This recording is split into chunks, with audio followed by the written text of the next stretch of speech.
Good morning, everyone. I hope you all are doing great. Today, we are starting one of the most fascinating topics in biology, DNA and genetics. Before I teach you anything, let me ask you a few simple questions. Have you ever noticed that many children look like their parents? Some have their mother's eyes. Some have their father's hair. Some have their grandfather's height. Some even have the same smile or voice as their grandparents. Have you ever wondered, how does this happen? Nobody teaches a baby to have blue eyes, curly hair, or a particular blood group. Then where does all this information come from? Today, we will solve this mystery. By the end of this class, you will understand why every human being is unique and how a tiny molecule called DNA controls almost everything about us. Imagine you want to build a beautiful house. Can you build it without a plan? No. You first need a blueprint. The blueprint tells the engineer where to build the walls, doors, windows, kitchen and every room.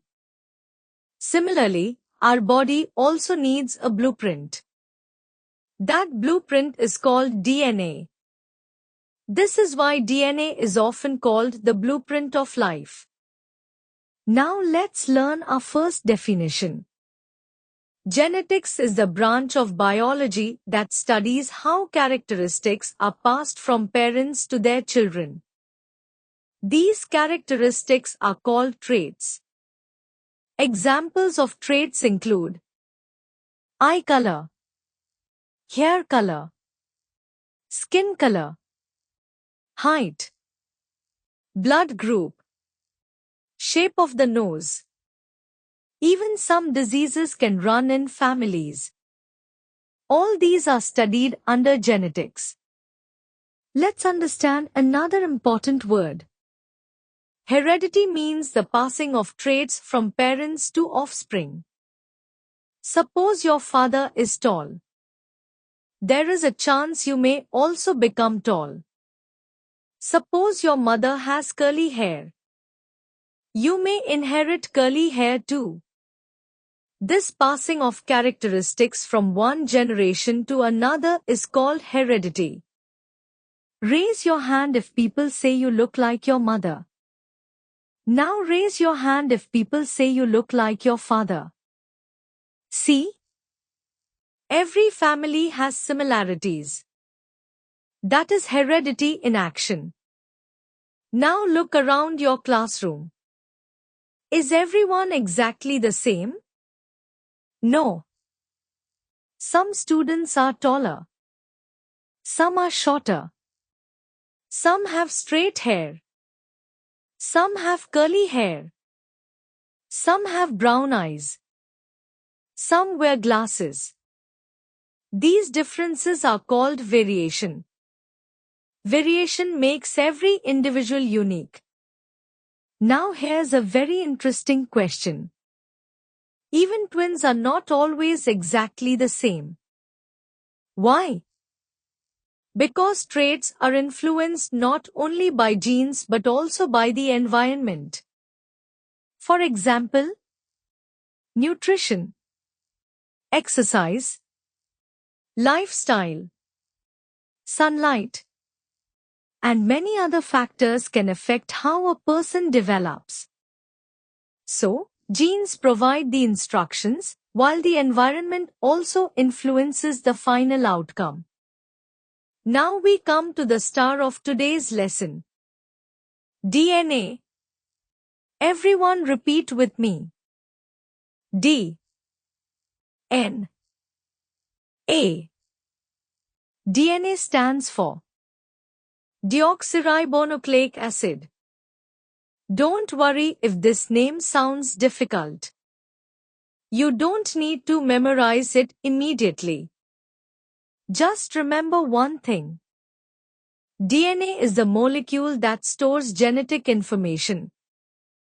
It contains the instructions needed to build, maintain, and help reproduce living organisms. Imagine a mobile phone.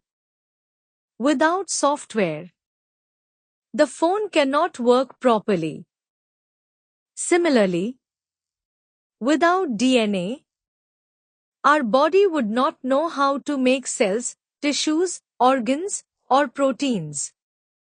DNA contains instructions for making proteins, and proteins perform countless jobs in our body. So DNA acts like an instruction manual for life.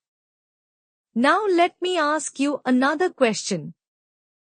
Is DNA floating freely everywhere in the body? No.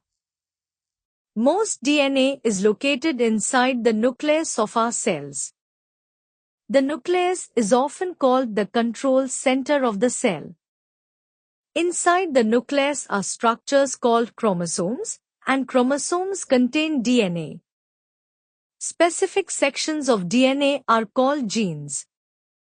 Remember this order: cell nucleus, chromosome, DNA, gene. Think of a library. The library is like the nucleus. A bookshelf is like a chromosome. A book is like DNA. A chapter in that book is like a gene. Each chapter contains specific information. Similarly, each gene carries instructions for a particular trait. Every human cell contains about 2 meters of DNA packed into a tiny nucleus. If the DNA from all the cells in one human body was stretched end to end, it would be long enough to travel to the sun and back many times. Although DNA is microscopic, it contains an enormous amount of information. What is genetics? The branch of biology that studies heredity and variation. What is heredity? The passing of traits from parents to offspring. What is variation? Differences among individuals. What does DNA stand for? Deoxyribonucleic acid. What is the main function of DNA? To store genetic information and provide instructions for the body. Where is most DNA found? Inside the nucleus of cells. So today we learned why children resemble their parents, what genetics is, what heredity and variation mean, and why DNA is called the blueprint of life. In the next part, we will discover how DNA was found, who discovered it, the contributions of Gregor Mendel, Rosalind Franklin, Watson and Crick, and how scientists uncovered the structure of DNA. Thank you, everyone.